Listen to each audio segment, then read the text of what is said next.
ना लिसन, ठीक है। पहला मेथड मुझे समझे, पहले हेडिंग जो है वो है आपका मेजरमेंट ऑफ नेशनल इनकम। मतलब इस यूनिट में अपन ये सीखने वाले हैं कि भैया नेशनल इनकम को अपन निकालते कैसे, ठीक है। नेशनल इनकम को अपन निकालते कैसे, ठीक है। मैंने आपको बोला था जो चैप्टर है उसका शुरुआत अपन कौन से टर्म से किया था, मैं बोला ना ये टर्म आपको हमेशा काम आएगा, इसको लास्ट मोमेंट तक अपन रख के रखेंगे, ठीक है। जीडीपी एमपी का मतलब क्या था रे, फुल फॉर्म मतलब देश में कितना, वेरी गुड, देश में कितना गुड्स एंड सर्विसेज प्रोड्यूस हो रहा है, देश में कितना गुड्स एंड सर्विसेज प्रोड्यूस हो रहा है। और बेसिक कंसेप्ट पढ़कर अपने को ये समझ में आ गया क्या कि कौन से गुड्स एंड सर्विसेज आता है, फाइनल गुड्स या इंटरमीडिएट गुड्स, फाइनल गुड्स, ठीक है। मतलब कि इन सिंपल लैंग्वेज अगर मुझे देश में जितना भी final value of goods and service का वैल्यू मिल जाए, अगर मुझे देश का सारा फाइनल वैल्यू मिल जाए, किसका, गुड्स एंड सर्विसेज का, तो मैं कहाँ पहुँच जाऊँगा, मैं पहुँच जाऊँगा जीडीपी एमपी। उससे मैं क्या 3 एसेंशियल कॉन्सेप्ट्स लगाकर, जहाँ जो मुझे निकालने बोलेगा, अगर मुझे बोलेगा नेशनल इनकम निकालो, तो क्या मैं नेशनल इनकम निकाल पाऊँगा। नेशनल इनकम का शॉर्ट टर्म क्या था, NNP एट व्हाट, FC। याद आ रहा है आपको बिल्कुल प्रॉपर्ली। क्या एक आपको वे आउट दिख रहा है नेशनल इनकम निकालने का, ये क्या आपको लगता है ये लॉजिकल टर्म है, हाँ सही है, कि अगर मैंने किसी तरीके से जीडीपी निकाल लिया तो मैं नेशनल इनकम तो आराम से पहुंच सकता हूँ, एक तरीका ये भी सही है, ठीक है। फॉर एग्जाम्पल क्या हुआ सोचो, अब क्या है, हर्ष खेती वगैरह करता है, ठीक है, हर्ष खेती वगैरह करता है, बहुत मेहनत करता है, ठीक है। और हर्ष जो है ना, हर्ष खेती वेती करके वीट प्रोड्यूस करता है, क्या प्रोड्यूस करता है, वीट, ठीक है, प्रोड्यूस करता है, ओके। अब वीट प्रोड्यूस करता है, अब वीट को जो है, गेहूं को जो है देवेश लेता है, ठीक है, और देवेश जो है उसका ब्रेड बनाता है, क्या बनाता है, ब्रेड बनाता है, ठीक है। उस ब्रेड को फर्दर जो है सोचो, ठीक है, रौनक जो है क्या करता पता है क्या आपको, क्योंकि 3 रौनक है ना, किसी भी एक रौनक को संबोधित कर लीजिए, आप अपने रौनक को कर लीजिए, आप अपने को कर लीजिए, ठीक है। तो रौनक जो है अभी उस ब्रेड से सैंडविच बनाता है, यहाँ तक आके क्या लगता है, बस हो गया, अब तो और क्या बिक सकता है आगे, है सैंडविच बन गया, अब तो कस्टमर के पास जाएगा, और ठीक है। फिर क्या हुआ, पहले कौन बनाया था रे, पहले कौन था, हर्ष, फिर कौन था रे, स्पेलिंग ठीक है ना जरा, है ना, फिर रौनक जी, ROA है ना, ROU, अच्छा रौनक, ओके ठीक है। अच्छा वो RAU वाला भी होता है ना रौनक, थोड़ा सा वो आर्टिफिशियल रौनक है ना, हाँ अच्छा वो भी होता है क्या, ठीक है। फिर नेक्स्ट जो है अपना संचिति साहब, ठीक है, संचिति साहब बोला कि रुको थोड़ा ठहरो, हम भी हैं पिक्चर में, ठीक है। हमारा छोटा मोटा थिएटर है, मूवी हॉल है छोटा मोटा, ठीक है, PVRs खोल के रखे हैं छोटा मोटा, ठीक है। अब संचिति सी बोले कि रौनक जी क्या बना रहे हो, इसने बोला सैंडविच, अरे मेरे पास में थिएटर में खूब सारे किडनी देके सैंडविच लेने वाले लोग आते हैं, आप एक काम करो वो सैंडविच को हमें दे दो, हम अपने थिएटर में बेचेंगे। तो हैज रौनक का सामान बिकम द फाइनल गुड्स, नहीं, उसका भी गुड्स क्या है, इंटरमीडिएट गुड्स है। वो किसको बेचेगा बाबू, वो किसको बेचेगा, संचिति बाबू को बेचेगा। तो लिखेंगे, देखो क्या लिखेंगे यहाँ पे, मूवी हॉल ना, मूवी हॉल, ठीक है। इसमें किसका था, संचिति का था क्या, तो संचिति हॉल, ओके बिका। उसके बाद जाके यश ने किसको बेच दिया, फाइनल कस्टमर्स को बेच दिया। टेक्निकली मुझे अगर जीडीपी निकालना है तो मुझे किसका वैल्यू लेना चाहिए, आप मुझे बताइए, संचिति का लेना चाहिए, यश का लेना चाहिए, यश का जो फाइनल वैल्यू है उसको लेना चाहिए, ऐसे मुझे पूरे देश का लेना चाहिए, जहां जहां final value of the goods है, ले लिया मैंने, एंड अल्टीमेटली मेरे को जीडीपी मिल गया, ठीक है। बट डोंट यू थिंक कुछ मिसिंग है इसमें, don't you think it is missing. आप सोचो अगर मैंने एक ट्रांजैक्शन को ट्रेल करने के लिए, एक ट्रांजैक्शन को ट्रेल करने, ट्रेल मतलब नया वर्ड बताया एक तो आज, क्या ट्रेल, क्या होता है ट्रेल, अरे ये वर्ड तो सुना हुआ है आप लोग का, टेल नहीं, ट्रेल, ट्रेस करना, वेरी गुड, नया वर्ड आना चाहिए आप लोगों को, ट्रेल करना मतलब ट्रेस करना, पीछे देख रहा, बैक कैलकुलेशन कर रहा है ना, अरे ट्रांजैक्शन तो हो गया, अब मैं देख रहा हूँ कि अच्छा फाइनल गुड्स का था, अच्छा हर्ष खेती कर रहा था, हाँ दिख भी रहा है, उसके बाद मैं देवेश लिया, फिर उसके बाद ब्रेड बनाया, फिर वहाँ से क्या हुआ, रौनक जो है वो क्या बनाया, सैंडविच बनाया, सैंडविच से यश जो है वो आगे लाके बेचा, मेरे को किसका वैल्यू लेना है, यश का वैल्यू लेना है, बात समझ में आ गया। बट आप मुझे बताइए पूरा समाज का, पूरा देश का, आप मुझे बताइए, ऐसे अगर हम बैठ के हर एक का फाइनल वैल्यू निकालने बैठ गया, सोचो तो कभी ज़िंदगी में नेशनल इनकम निकालेगा क्या, निकल पाएगा, सोचो एक बार के लिए। अच्छा आपके, आपका भी नहीं है, अच्छा आपके पास किया है, ओहो आप फिर किसको दिए सर, आप उसको दिए, अच्छा आप, और ऐसे भी इंडिया वाला लोगों को अगर मौका मिल जाए टालने का तो वो तो भाई ठीक है, यश भी नहीं मानेगा, हम तो फाइनल गुड्स बेचता ही नहीं है सर, मेरा तो क्या है, कुछ नहीं है सर, सब बेचता वो स्टाफ है उसका, हम लोग का, ऐसे करके टाल देगा ये तो, ठीक है। तो भैया ट्रेस करना मेरे लिए क्या हो गया, नामुमकिन हो गया, ठीक है। तो मुझे फाइनल वैल्यू लेना है, बट ये तरीका जो मैंने चूज़ किया फाइनल वैल्यू का ये बिल्कुल गलत था, ठीक है। फिर मैंने निकाला दिमाग, ठीक है, मैंने बोला हर एक स्टेज में, चाहे वो हर्ष से देवेश में पास हुआ, देवेश से रौनक के पास हुआ, रौनक से यश के पास में पास हुआ, हर स्टेज में कुछ ना कुछ वैल्यू एडिशन तो होगा। अगर वैल्यू एडिशन नहीं होता, अगर वैल्यू एडिशन नहीं होता तो डिफरेंट स्टेजेस से नहीं होता। आज का डेट में आप मुझे बताइए, कोई मैन्युफैक्चरर है वो क्या करता है, फिर डिस्ट्रीब्यूटर को बेचता है, डिस्ट्रीब्यूटर जो है किसको बेचता है, होलसेलर को बेचता है, होलसेलर जो है रिटेलर को बेचता है, रिटेलर जो है कस्टमर को बेचता है। आप मुझे बताओ जितना भी स्टेज है, भले ही वो सामान ही जा रहा है, बट हर एक स्टेज में क्या उसका वैल्यू बढ़ता है या नहीं बढ़ता है ना, हर एक स्टेज में वैल्यू बढ़ता है ना, तभी तो अलग अलग नाम बताया, डिस्ट्रीब्यूटर, होलसेलर। अगर सेम ही दाम में बेचना था तो क्या होलसेलर रिटेलर में कोई फर्क होता, क्या डिस्ट्रीब्यूटर होलसेलर में कुछ फर्क होता, नहीं, क्यों, फिर अलग अलग नाम ही क्यों डालना है, सीधा ही बोल दो टैट फैक्ट्री से कस्टमर को बेच दिया। अपन अलग अलग स्टेज इसलिए बनाता है क्योंकि हर एक स्टेज में वो अपना मार्जिन डालता है, वो अपना कुछ ना कुछ हल्का सा रिफाइनमेंट करता है, जिसकी वजह से आपको लगता है कि नहीं इसका वैल्यू तो हल्का सा बढ़ गया। जिस दाम में गेहूँ बेच रहा था, क्या उसी सेम दाम में देवेश को अपना ब्रेड बेचना चाहिए क्या, तो आंसर इज नो, क्योंकि उसने वैल्यूएशन किया है, मेहनत किया है, उसको कन्वर्ट किया इनटू ब्रेड, फर्दर सैंडविच बनाया, सैंडविच में वैल्यू एडिशन हुआ या नहीं हुआ, उसका वैल्यू बढ़ना चाहिए नहीं बढ़ना चाहिए, ठीक है। फर्दर वो थिएटर में बेचा, थिएटर में कॉस्ट लगता है नहीं लगता है, सर्विस दे रहे नहीं दे रहा है, आदमी को खड़ा करके रखा है। तो आप मुझे बताइए हर एक स्टेज में क्या वैल्यू एडिशन होता है, हर एक स्टेज में क्या एक वैल्यू का बढ़त होगा या नहीं होगा। अगर मैंने हर एक स्टेज का वैल्यू का बढ़त एडिशन ले लिया तो भी मुझे क्या इनडायरेक्टली ही सही final value of the goods मिलेगा या नहीं मिलेगा, चेक करते हैं, चेक भी कर लेते हैं, देख भी आपके मन में आ गया हाँ मिल सकता है, ठीक है। और एक बार चेक भी कर लेते हैं, ठीक है। सोचो देवेश जो है एकदम ग्राउंड लेवल पे काम करता है, आपको पता ही है, ठीक है, डाउन टू अर्थ आदमी है, ठीक है, लिटरली डाउन टू अर्थ है, ठीक है।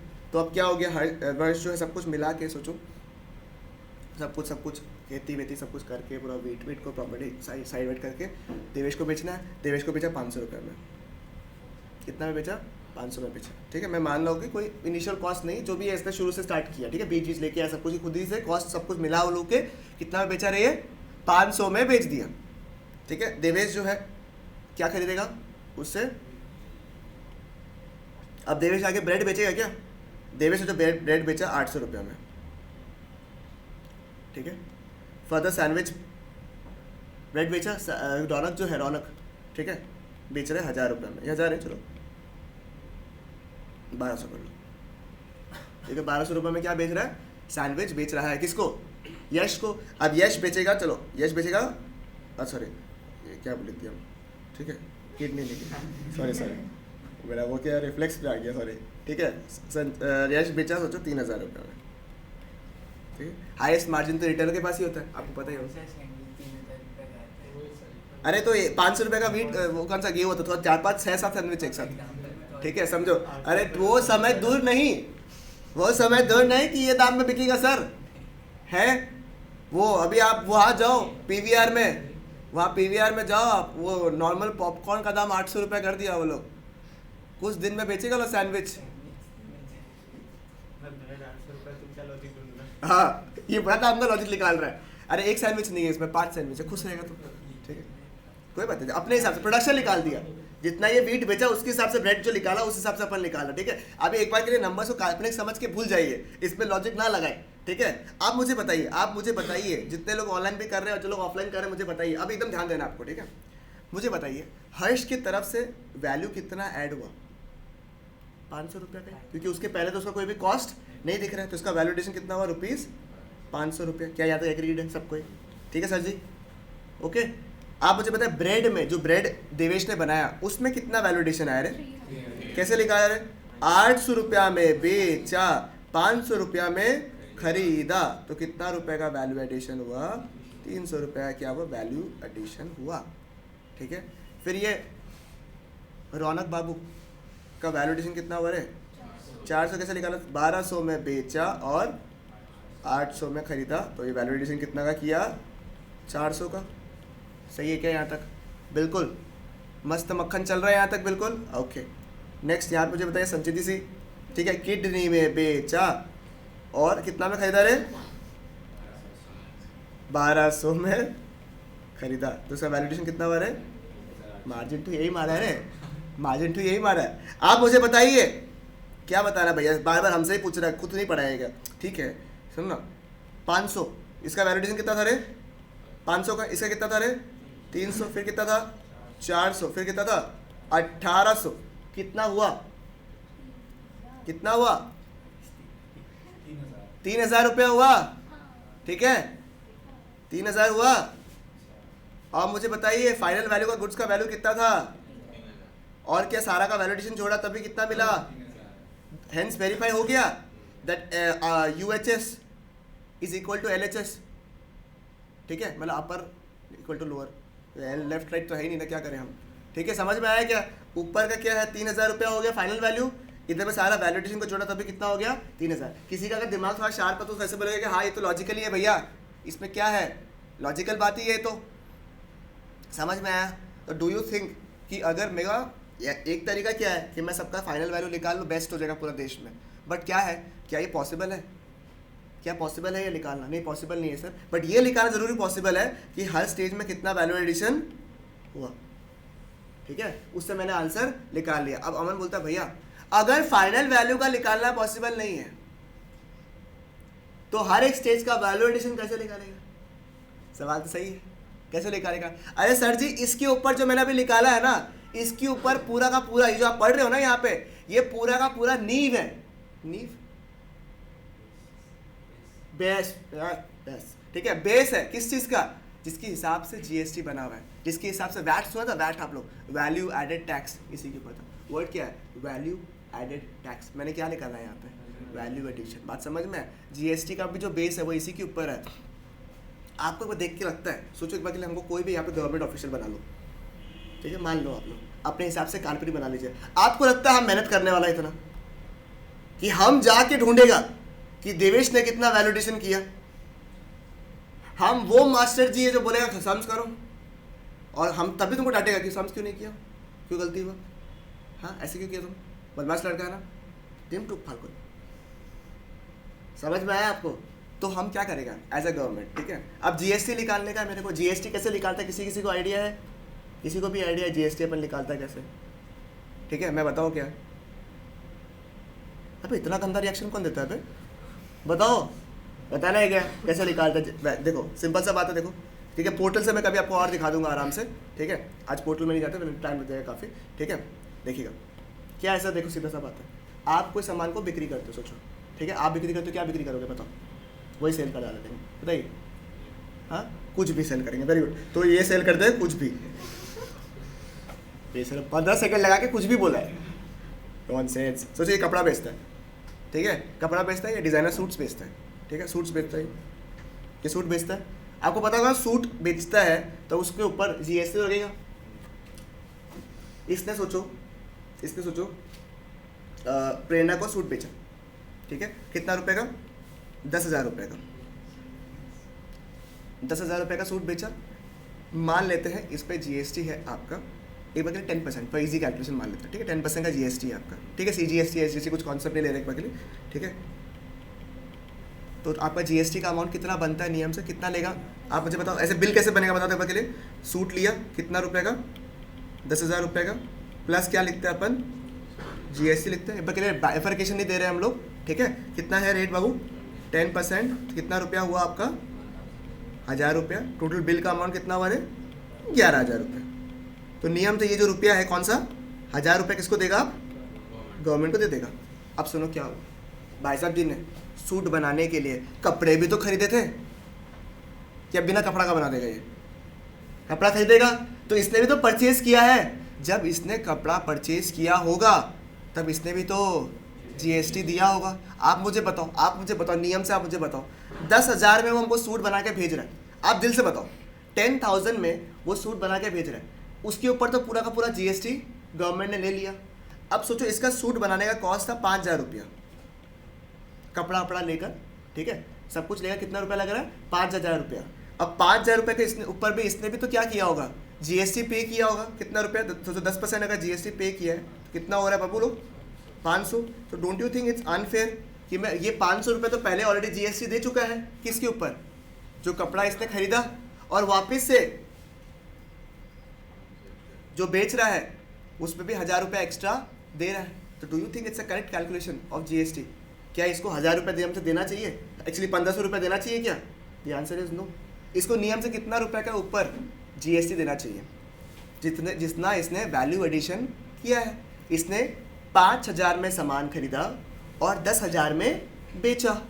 इसने 5,000 में क्या सामान खरीदा और 10,000 में बेचा। तो आप मुझे बताओ सिंपल कैलकुलेशन में कितना के ऊपर जीएसटी देना चाहिए इसको नियम से 5,000 रुपया क्योंकि उसी का तो वैल्यू है 5,000 रुपये के ऊपर ये 10% जीएसटी दे देगा जो कि कितना रुपया होना चाहिए 500 रुपया। तो नियम से इसको कितना रुपया देना चाहिए 500 रुपया ठीक है। तो गवर्नमेंट को कैलकुलेशन करना चाहिए था नियम से कि हाँ आपने कितना में दिया 10,000 रुपये का प्रेरणा में दिया ना अच्छा और आपने खरीदा कितना में 5,000 रुपये ठीक है। तो नियम से आपका 500 रुपये जीएसटी बनता दीजिए।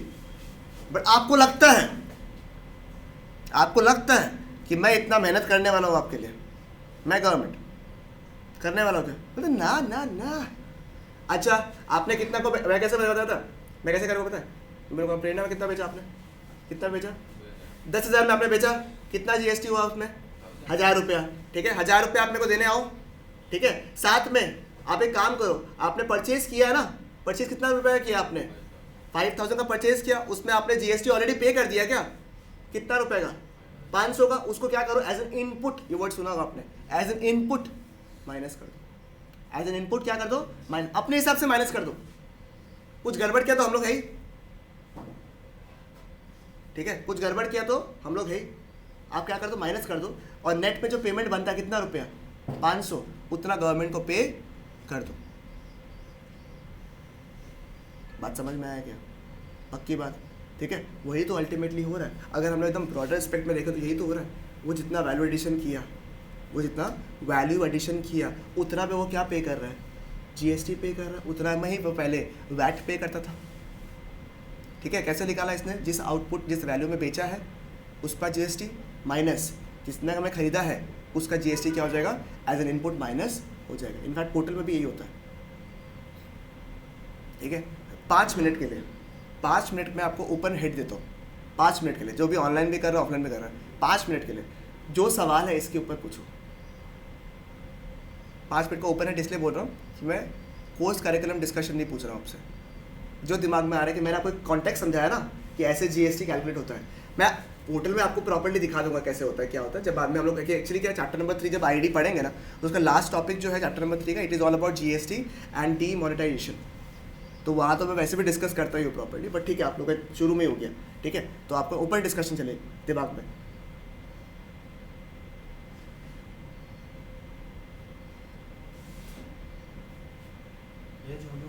भैया ऐसे तो हम पोस्टिंग अपना बढ़ा भी सकते हैं ना क्या क्या क्या एक सेकंड हाँ क्या बोला भैया ऐसे तो हम अपना कॉस्टिंग बढ़ा भी सकते हैं ना। हम तो कुछ 6,000 का कॉस्ट दिखा दिया तो हमको जीएसटी कम देना। अच्छा सवाल है ये हम एक्सपेक्ट भी कर रहे हैं कि कोई ना कोई तो बोलेगा ठीक है जिसका दिमाग चल रहा है। ये बोला ये सवाल पूछा हमको अच्छा लगा ये सवाल आया इसका। ये बोला कि हम 5,000 रुपये क्यों दिखाएं हम 5,000 ही क्यों दिखाएं परचेज। हम बोल देगा हम 6,000 रुपये का सामान खरीदा सूट बनाने के लिए तो मेरा जीएसटी लग गया 600 रुपया नियम से बनता है 400 रुपया ये लीजिए आप ले लीजिए। अच्छा सवाल है ना। हर्ष बता सवाल पूछ ये मतलब सपोज हम लोग जब कुछ भी परचेज करता हूँ उसमें एक आपके पास जैसे आपने कहा ना इनपुट लेता है तो सेम फोन पे भी आता है, कोई भी सामान लेता है तो उसमें 18% आता है। कोई क्वेश्चन ये था कि मतलब वो डिस्पाइट मतलब हैम्पर करेगा। सपोज जैसा आप बताया इसका कपड़ा का दुकान था, या अगर सपोज कुछ गैजेट ही खरीदता है बट उसमें वो 18% क्लेम करता है तो वो कुछ हैम्पर नहीं करेगा। इट डिपेंड्स ना, सिंपल सा बात है। देखो सर, पहले क्या था आपको पता होगा, अकाउंटिंग एंड जो आपका इनपुट होता है एंड डेप्रिसिएशन जो होता है आपका, वो आपको मिलता है on goods which is purchase for business.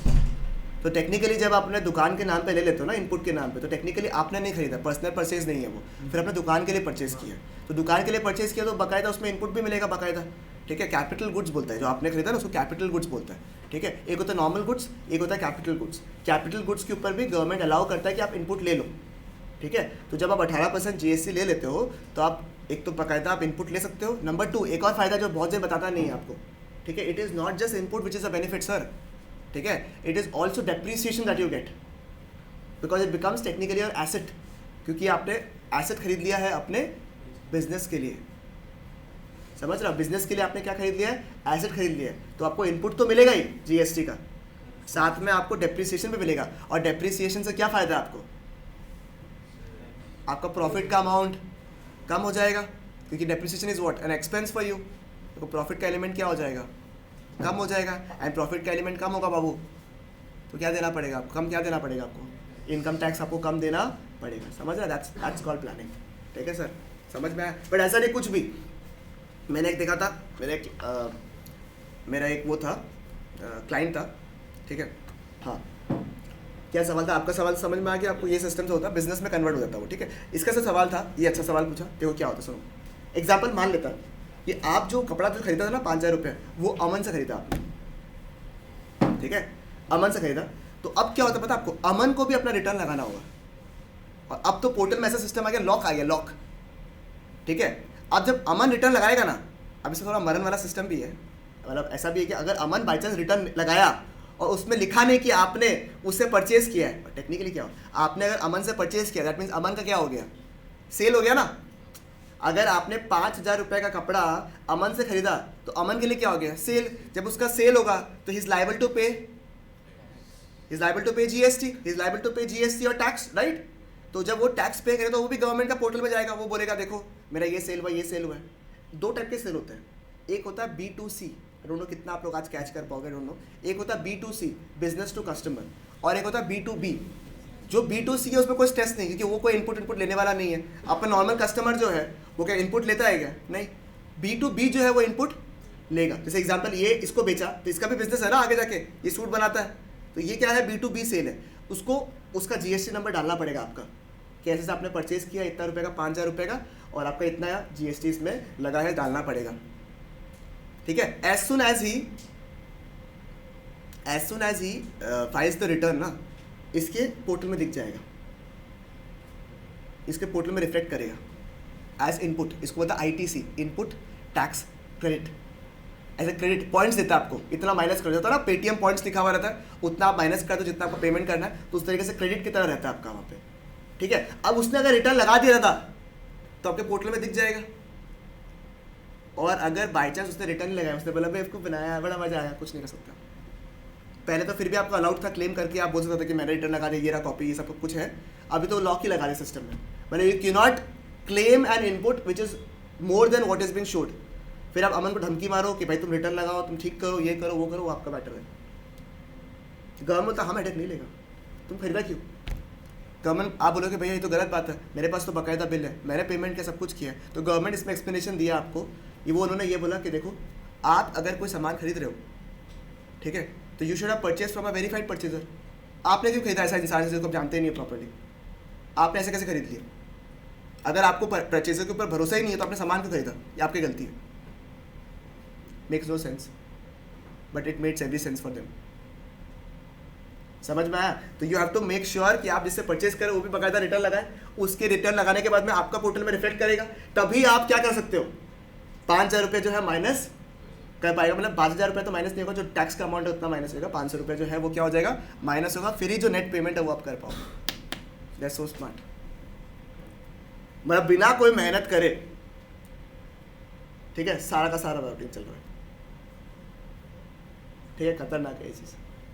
तो when ever you go and जैसे अगर आपने बोला ना कि आप फ़ोन परचेज करोगे, कुछ करोगे, लैपटॉप परचेज करोगे अपने बिजनेस के लिए, तो make sure that you give your GST number also and also take the bill with them, कि जस्ट इन केस कभी कुछ हुआ तो at least you are in position to fight, कि आपके पास बकायदा बिल विल सब कुछ है, आप रिटर्न अकाउंट को थोड़ा बता दिया करो, नैक कर दो कि कब लगाना है क्या नहीं लगाना है, ताकि आइडिया हो आप लोग को, ठीक है। तो वो सिस्टम है।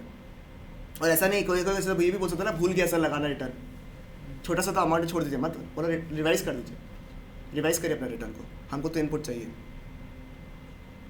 बात समझ में है? ठीक है। आप फ्लाइट टिकट्स वगैरह बुक करते हैं, अगर आप कॉर्पोरेट टिकट्स के हिसाब से जाओगे तो उसमें भी आपको GST का वो मिल जाता है इनपुट, तो all this things are there, ठीक है। समझ में आया आपको सर लोग? ठीक है, आपको GST का हल्का कॉन्सेप्ट समझ में आया क्या? नहीं आया ना? मज़ा नहीं आया ना? थोड़ा थोड़ा मज़ा आया तुमको बेशरम?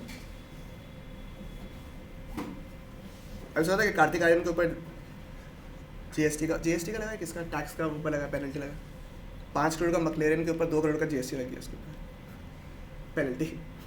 हमको केस स्टडी पूरा पता नहीं, हम कल ऐसे देखा था, हम आज पढ़ के तुम लोग को बताएगा क्या है। ज़्यादा महंगा गाड़ी नहीं था, गिफ्ट मिला था, सॉरी गिफ्ट मिला उसमें भी, ठीक है।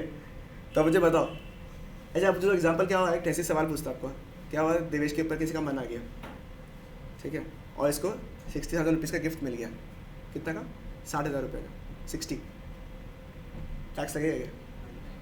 सोचो, बताइएगा, लास्ट में बताइएगा, सोचो सोचो, ठीक है। मस्त क्वेश्चन है ना, गिफ्ट तो मिल ही सकता है, गिफ्ट के ऊपर थोड़ा टैक्स लगेगा, सोचो, ठीक है। फिर नेक्स्ट टाइम गिफ्ट लेने से सोचेगा पहले कितना कह रहे, कितना का दिया है, तो ऐसे गिफ्ट के दाम पूछना पड़ेगा, कितना का दिया बता, ठीक है बताओ हमको। ये समझ में आया आपको? हर एक स्टेज का अगर मैंने वैल्यू एडिशन को निकाल लिया तो मुझे क्या मिल जाएगा, क्या मिल जाएगा? बाद में स्ट्रेचिंग कर लेना, पुशअप कर रहा है तुम्हारे को यहाँ पर, बताओ क्या मिल जाएगा? वैल्यू एडिशन मुझे मिल जाएगा।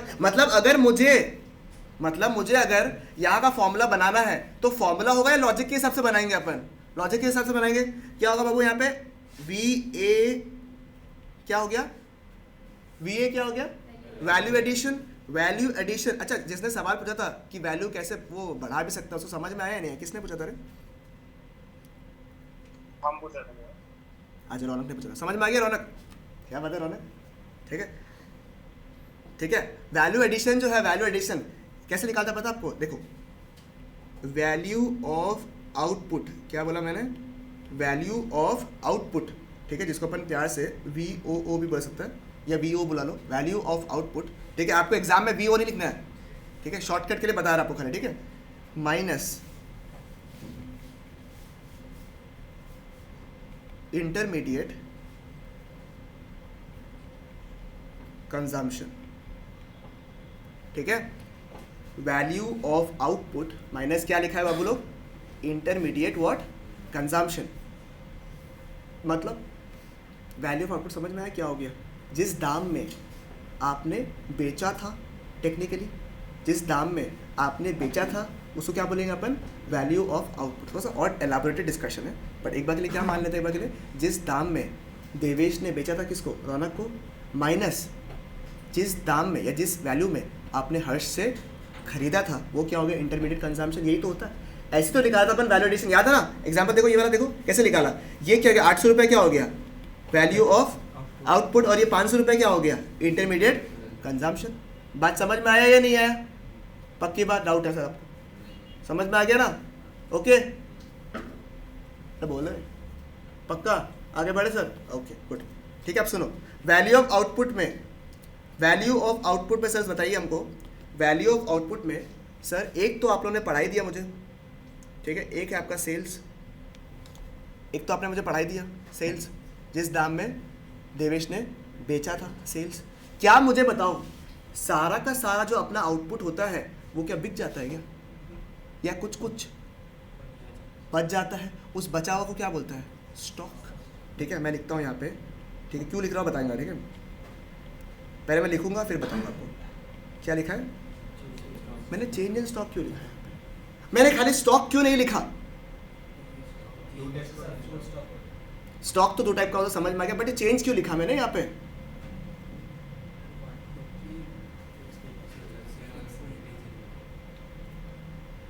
क्योंकि चाहे जीडीपी हो, चाहे नेशनल इनकम हो, आप 1 साल के लिए निकालते हो। कितने साल के लिए? 1 साल के लिए। तो 1 साल में कितना सेल हुआ और 1 साल का स्टॉक कितना बचा। ठीक है, अब मुझे बताइए, देखिए जैसे मैं आपको बना के दे रहा हूँ ना, आप लोग भी बनाओगे और इसी ऑर्डर में आप लोग दिमाग में रखोगे, बिकॉज ट्रस्ट में it will be very helpful. मैं बताऊंगा आपको ये प्रोसेस, जब पूरा बना दूंगा प्रॉपर्ली, ब्रांच जैसे होता है ना, बच्चे बनाऊंगा ना, जैसे वैल्यू ऑफ आउटपुट की अभी 2 बच्चे बनाए मैंने। क्या क्या बनाए? सेल्स और चेंज इन स्टॉक। तो ये बच्चों के हिसाब से पढ़ना है आपको, ठीक है। क्यों बता रहा हूँ, सब कुछ आपको बताऊंगा लॉजिक, लास्ट में जब बताया चलेगा आपको बोलेंगे चलो ठीक है लॉजिक समझ में आया कि क्यों आपने ऐसे बताया हमें। ठीक है, देखिए सेल्स जो है दादा, चेंज इन स्टॉक को एक बार होल्ड में रखो, एक बार होल्ड में रखो, बता रहा हूँ, सब कुछ बताऊंगा। सेल्स जो है, सेल्स वो 2 टाइप का हो सकता है। ठीक है, एक देखो क्या लिखा मैंने,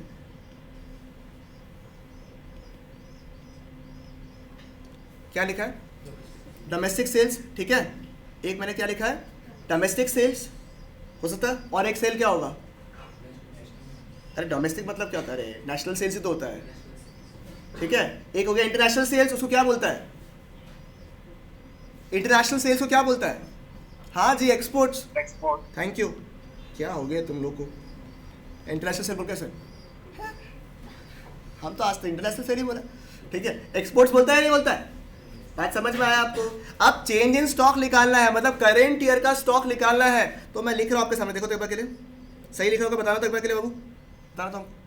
क्लोजिंग स्टॉक, इसमें भी 2 चीज़ है। ठीक है, माइनस ओपनिंग स्टॉक, सही लिखा है क्या? बता दो एक बार के लिए, बताइए सही लिखा है क्या? अरे वो तो आईसी में आएगा ना, वो तो आईसी का पार्ट बनेगा। अभी तो मैं खाली आउटपुट का बात कर रहा हूँ। देवेश ने जो ब्रेड बेचा, उसने ब्रेड बेचा, ब्रेड का कुछ स्टॉक में रह गया, सब कुछ के बारे में डिस्कस कर रहा हूँ। अब जो वो हर्ष से खरीदेगा परचेज, वो तो आईसी में आएगा ना, इंटरमीडिएट कंजम्पशन में आएगा वो तो अभी तो हम लोग खाली आउटपुट का बात कर रहे हैं, खाली आउटपुट का, बेचने वाला पार्ट, स्टॉक वाला पार्ट डिस्कस कर रहे हैं खाली हम। ठीक है, तो मुझे बताइए closing stock minus opening stock का है? ह्यूमैनिटीज वाला कोई है आपका? तो मेरे को बताने भी बढ़िया से, नहीं समझ में आया? यही चाहिए हमको, बढ़िया। ठीक है, बाकी लोगों को भी समझ में नहीं आया, बस वैसे लोग है ना, वैसे से कॉन्स्टिपेटेड वाला बैठा हुआ है वो लोग। ठीक है, सुनो, कुछ लोग शायद समझ में आ गया होगा। सुनो, मेरे को करेंट ईयर का स्टॉक निकालना है। कि कब का? करेंट ईयर का स्टॉक निकालना है। सोचो आज मैं गोडाउन में गया, मैं बोला चल रामू चेक कर अपने पास कितना माल है। ठीक है, उसने चेक किया पूरा एकदम, राउंड मारा पूरा बढ़िया से एकदम, राउंड मार के उसने बोला कि मेरे भैया हम लोग के पास ना अभी स्टॉक में 1000 यूनिट बचा हुआ है। कितना यूनिट? 1000 यूनिट। मैं बोलूँगा एक काम कर, सुन रामू, ये जो पूरा साल का तूने कैलकुलेट कर दिया, पूरा जितना गोडाउन में अभी रखा हुआ है पूरा कैलकुलेट कर लिया। आप सोचो एग्जाम्पल, वो कपड़ा वाला एग्जाम्पल ले लेते। ठीक है, आपके पास 1000 पीस स्टॉक में अभी बचा हुआ है। फिर मैं बोलूँगा रामू सुन, पिछले साल का स्टॉक कितना था? क्या बोलूँगा मैं? पिछले साल का स्टॉक कितना बचा हुआ था? उसने बोला भैया लिखा, खाता में लिखा, बता देता हूँ। तो मैंने बोला चेक करके बता। तो उसने बोला कि भैया 200 पीस ना पिछले साल का बचा हुआ था। कितना पीस? 200 पीस। तो आप मुझे बताइए 200 पीस को अपन ऐड करेगा माइनस करेगा? तो अपना कितना बचेगा? करेंट ईयर का स्टॉक कितना है अपना? 800। यही तो हुआ ना। पिछले साल का स्टॉक करेंट ईयर का क्या बनता है? ओपनिंग स्टॉक बनता है या नहीं बनता है? और जो मैंने जाके रामू को लास्ट में चेक करवाया तो वो क्या है अल्टीमेटली? क्लोजिंग स्टॉक है या नहीं है? आज करंट ईयर का जाके लास्ट में जाके जो चेक कराते हैं उसको क्या बोलते हैं अपन? क्लोजिंग स्टॉक बोलते हैं। कि भैया जब क्लोजिंग कर रहा है अपन बुक्स का, जब किताब सब बंद कर रहा है, तब कितना स्टॉक आपके पास में बचा हुआ है? That is why we call it what? Closing stock. कितना रुपया बचा हुआ है? 1000 यूनिट। और आप पूछते हो क्या पिछले साल का स्टॉक कितना है? तभी तो मेरे को करंट ईयर का कितना स्टॉक बचा है वो मिल जाएगा। That is why it is what? Closing stock minus what? Opening stock. बात समझ में आया? इजी लगा ये वाला बात? हर समझ में आया बात? ठीक है, मतलब समझ में आया ना? लास्ट में जाके जो स्टॉक निकाला आपने माइनस पिछले साल का स्टॉक कितना है, क्योंकि पिछले साल से अपने को मतलब है क्या? नहीं, अपने को कितना साल का निकालना है? करेंट। बस समझ में आया? यही है लॉजिक्स। ठीक है, ऐसे मत सोचना कि तुम किया हुआ नहीं है बोल के तुमको लग रहा है, ऐसे यही है लॉजिक। सब लोग भी यही समझा। ठीक है, चलेगा बिल्कुल। आप लोग को समझ में आया प्रॉपर्टी? सर जी आपको समझ में आया? ठीक है, तो that is what opening closing stock minus opening stock. उसको उल्टा नहीं बोलने का, opening stock minus closing stock. ठीक है, इसको क्या बोलेंगे अपन? Closing stock minus opening stock. इसलिए लॉजिक भी बता दिया, ये नहीं तो आप याद करते तो कंफ्यूजन हो जाता आपको, ये क्या था, ओपनिंग था पहले या क्लोजिंग था पहले। चलेगा यहाँ पे बिल्कुल? ओके, ठीक है। ऐसे तो ये 2 ही है, इनफैक्ट इंटरमीडिएट कंजम्पशन एक बार पहले डिस्कस कर लेते हैं, फिर मैं एक वैल्यू आउटपुट का एक और पॉइंट समझा दूंगा आपको, ठीक है। ये देखिए इंटरमीडिएट कंजम्पशन में एक तो होगा आपका डोमेस्टिक कंजम्पशन। क्या बोला मैंने? डोमेस्टिक कंजम्पशन मतलब जो आपने इंडिया में किया, करंट ये किया। और एक क्या होगा आपका बाहर से परचेज किया आपने, इंटरनेशनल परचेजेस, उसको क्या बोलता है? ये तो हो गया। मतलब इसके भी दो बच्चे हैं, डोमेस्टिक कंजम्पशन एंड इंपोर्ट्स। अब डोमेस्टिक कंजम्पशन के भी दो बच्चे हैं फर्दर, ठीक है।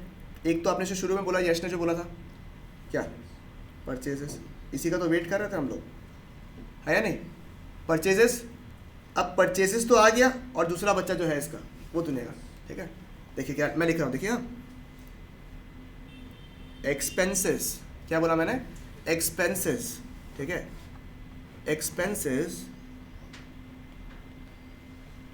एट्रीब्यूटेबल, ठीक है, या फिर linked directly with the production process. Attributable या फिर linked directly with the what? Production what? Process, ठीक है। मतलब ये क्या समझ में आया सर आपको? चलो मेरे को आईसी निकालना है। क्या निकालना है? आईसी निकालना है। तो सोचो इसने क्या हुआ, आपने ये क्या करती है, सोचो किस पे डील करोगे तुम?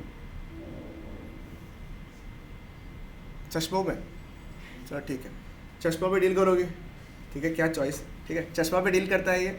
अब चश्मा जो है आपको पता होगा, एक थोड़ा सा दूसरा जगह बताओ, सोचो एग्जाम्पल है कोलकाता में ये बाहर से मंगवाते हैं चश्मा, तो कोलकाता तक चश्मा आ गया, इसके पास पूरा रैक आ गया, डब्बा आ गया, इसने किया सोचो 2 लाख रुपए का परचेज चश्मा का, ठीक है। कोलकाता में कहाँ क्या आ गया? चश्मा इसका आ गया, ठीक है। अब ये कोलकाता को, क्योंकि ये तो गुवाहाटी में बेच रही है, तो मुझे बताओ कोलकाता से क्या ये गुवाहाटी चश्मा को मंगवाएगी या नहीं मंगवाएगी? मंगवाएगी। मंगवाने से क्या ऐसा खर्चा होगा? होगा, ठीक है। ट्रांसपोर्ट कॉस्ट, जब गुवाहाटी पहुंचा तो आप मुझे बताओ क्या ये लोडिंग अनलोडिंग करवाएगी या नहीं करवाएगी?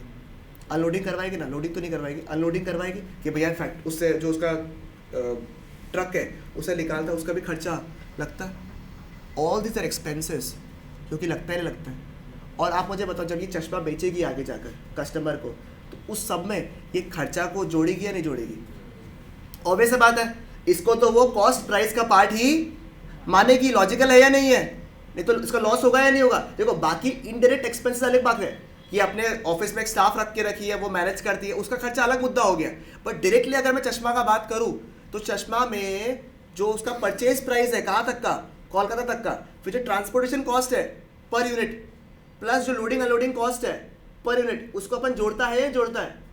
ठीक है, तो वो एक्सपेंसेस को भी अपन जोड़ता है या नहीं जोड़ता जब अपन सामान को बेचता है? मुझे बताइए। एग्जाम्पल सुनो, इसने ब्रेड बनाया था, ब्रेड बनाएगा ये, आपको पता है ब्रेड का पैकेटिंग वैकेटिंग करेगा प्रॉपर्ली, ठीक है, वो पिक्चर में एमआरपी सब लगा के प्रॉपर्ली, फिर ये भिजवाएगा, ठीक है, भिजवाएगा अलग अलग लोगों को, अलग अलग। जैसे एग्जाम्पल इसका मल्टी स्टेट पे बिकता है, तो अलग अलग स्टेट पे भिजवाएगा ये। तो आप मुझे बताओ जो आदमी जो खरीद रहा है इससे, वो इसका पैकेटिंग कॉस्ट, इसका ट्रांसपोर्टेशन कॉस्ट सब कुछ बियर करेगा या नहीं करेगा? ऑब्वियसली करेगा। और आगे जो वो बेचेगा सारा कॉस्ट को मिला के बेचेगा या नहीं बेचेगा? वो ऑब्वियसली बेचेगा वो, ठीक है, बराबर सही बात है ना। तो जितने भी एक्सपेंसेस हैं जो कि डायरेक्टली लिंक्ड है, क्या है? डायरेक्टली लिंक्ड है, उनको हम अपने कॉस्ट में जोड़ लेते। क्या बोला अपन ने? कॉस्ट में जोड़ लेते। क्लियर है बिल्कुल यहाँ पे? पक्की बात भैया, थोड़ा सा और समझा दो ना, ठीक है। For the commerce people there are 2 types of expenses. एक है आपका डायरेक्ट एक्सपेंसेस, एक क्या है आपका इनडायरेक्ट एक्सपेंसेस। थोड़ा सा भैया और डिटेल में बता दो, मज़ा नहीं आ रहा मन बोल रहे। ट्रेडिंग अकाउंट पढ़ा था आपने, एक प्रॉफिट एंड लॉस अकाउंट बनाया था। ट्रेडिंग अकाउंट में क्या था? Direct expenses. Profit and loss में इनडायरेक्ट एक्सपेंसेस। जितने भी ट्रेडिंग के आइटम है, कितने भी ट्रेडिंग के आइटम है, क्या था? कैरेज, ठीक है, ठीक है, कैरेज इनवर्ड आउटवर्ड वाला पार्ट जो याद है आपको, ठीक है, परचेजेस, ठीक है, उसमें डायरेक्ट जो कॉस्ट लगा आपका वो सबको वेजेस, ठीक है, ये सारे कॉस्ट जो है ये आपके एक्सपेंसेस का पार्ट बनता है नहीं बनता है? उस एक्सपेंसेस जब चश्मा जा रहा है ऐसे करके, तो आपको उसमें एक्सपेंस दिख रहा है नहीं दिख रहा है? जब आगे बढ़ रहा है ऐसे तो वो चश्मा का वो कॉस्ट दिख रहा नहीं, हाँ ये इसमें लेबर कॉस्ट इतना लगा है, इस पर ये इतना लगा है, डायरेक्टली दिख रहा नहीं आप लोग को, तो वो एक्सपेंसेस को कंसिडर करना है, हर एक्सपेंसेस को नहीं। कौन से एक्सपेंसेस को? जो डायरेक्टली लग रहा है किसमें? प्रोडक्शन प्रोसेस में, केवल वही एक्सपेंसेस को अपन लेगा। इनडायरेक्टली जो लग रहा है उसको अपन कंसिडर नहीं कर सकता। समझ में आया आपको? क्लियर है बिल्कुल यहाँ तक? पक्की बात, प्रॉपर? ठीक है, ठीक है। पहले एक बार आप लोग इतना एक बार देखो, दिमाग में सेट करो एक बार पहले, ठीक है? पहले लिखो इस वाला पार्ट को, फिर मैं आगे हल्का से 5 मिनट का भी टॉपिक बचा हुआ नहीं है, 5 मिनट भी नहीं है, 2 मिनट का टॉपिक बचा हुआ है, फिर अपन खत्म कर देंगे, ठीक है? इसको ओके, इस पर लिखिए एक बार, गिव मी 1 सेकंड, एक बार लिख लीजिएगा। सुनिए, इन सारे वैल्यू एडिशन को, जैसे ये एक स्टेज का वैल्यू एडिशन हो, जैसे अपन निवेश का वैल्यू एडिशन देखा अभी, तो अलग अलग वैल्यू एडिशन होता होगा या नहीं होता होगा? बताइए एक बार के लिए, अलग अलग वैल्यू एडिशन होता होगा। सारे वैल्यू एडिशन को मैंने जोड़ा ना, तो मुझे मिलेगा GVA@MP। क्या मिलता है मेरे को? GVA@MP, मतलब gross value addition at market price. क्या मिलता है? Gross value addition at market prices, ठीक है? आपको पता है 3 सेक्टर्स होता है कोई भी इकोनॉमी में, प्राइमरी सेक्टर, सेकेंडरी सेक्टर और टर्शियरी सेक्टर। प्राइमरी सेक्टर मतलब एग्रीकल्चरल सेक्टर, फिर सेकेंडरी मतलब इंडस्ट्रियल या मैन्युफैक्चरिंग सेक्टर, एंड टर्शियरी मतलब सर्विस सेक्टर। तो आप मुझे बताओ, इजी करने के लिए क्या किया पता आपको? ये GVA/MP है ना आपका, GVA/MP ऑफ प्राइमरी सेक्टर है, ठीक है? प्लस क्या करेगा अपन? GVA/MP of secondary sector plus GVA/MP of tertiary sector, ठीक है? इजी कर दिया, 3 सेक्टर में डिवाइड कर दिया और तीनों सेक्टर का क्या निकाल दिया आपने? ग्रॉस वैल्यू एडिशन निकाल दिया। इन सबको अगर मैंने ऐड कर दिया ना, तो मुझे मिलेगा GDP@MP। क्या मिलेगा? GDP@MP। सोचो भैया, अगर इनफैक्ट आप जितना भी सम्स करोगे ना, एक ही सम ऐसा है जिसमें आपका ये तीनों सेक्टर रहेगा, बाकी किसी में भी ये नहीं है। तो इनफैक्ट मतलब क्या होगा? GVA/MP in 99% cases will be what? GDP/MP, ठीक है? तो 99% केसेस में क्या होगा? GVA/MP will be equal to what? GDP/MP। And GDP/MP निकालने के बाद क्या आपको NNP/FC निकालना आता है? कैसे निकालोगे? माइनस बताइए। ओके, प्लस नफिया, फिर माइनस NIT से मुझे क्या मिल जाएगा? NNP/FC। इनफैक्ट क्वेश्चन देखना आपको क्या निकालने बोला है। ऐसा नहीं कि हमेशा आपको NNP/FC निकालने बोलेगा वो लोग, आप देखिएगा क्या निकालने बोला आपको, ठीक है? उस हिसाब से आप आंसर निकालेंगे, ठीक है? आज के लिए बस इतना ही रखेंगे, ठीक है? आप एक बार देख लीजिए, जिसका लिखना बाकी है एक बार लिख लीजिए, इसको क्रॉस थ्रू कर लीजिए, फिर जब अपन कल मिलेंगे एक बार वापस से, तो मैं इसको रिकॉल भी कराऊंगा आपको, कुछ टॉपिक्स बचे हुए हैं, सम्स भी 1-2 करा के फिर अपन आगे डिस्कस करेंगे इसके बारे में, ठीक है? चलेगा बिल्कुल, क्योंकि बहुत दिन कॉलेज का टाइम हो जाएगा ना शायद अभी, ठीक है? चलेगा? ओके सर जी, तो समझ में आया? जिसका लिखना बाकी है लिख लीजिए फटाफट 2 मिनट में, एक बार इसको रिकॉल करिएगा बैठ के एक बार अच्छे से, फिर कल एक बार वापस रिकॉल कराऊंगा। जब 2-3 बार कराते रहूँगा, दिमाग में सेट हो जाएगा अपने यहाँ पे। कौन सा? जब primary sector, secondary sector, tertiary sector नहीं दिया हुआ है, तब इक्वल हो जाएगा दोनों, क्योंकि तब तो लॉजिकली नहीं, बस ब्रेकअप ही तो किया उसका कि इतना ग्रॉस वैल्यू एडिशन है। क्या चीज़? ये ठीक है, ये लो, ऊपर का लिख लिया था क्या आपने? नहीं लिखा?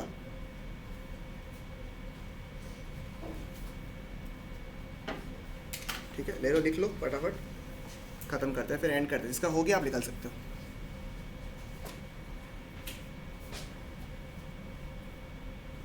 एक बार तुमको आज मैसेज ड्रॉप कर देना ना, ठीक है?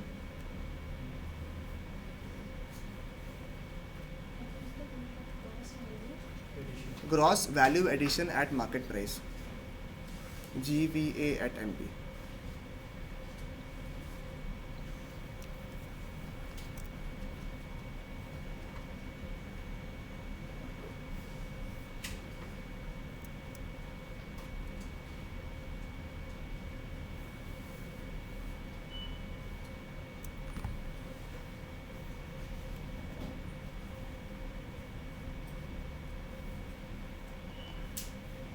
समझ आ गया?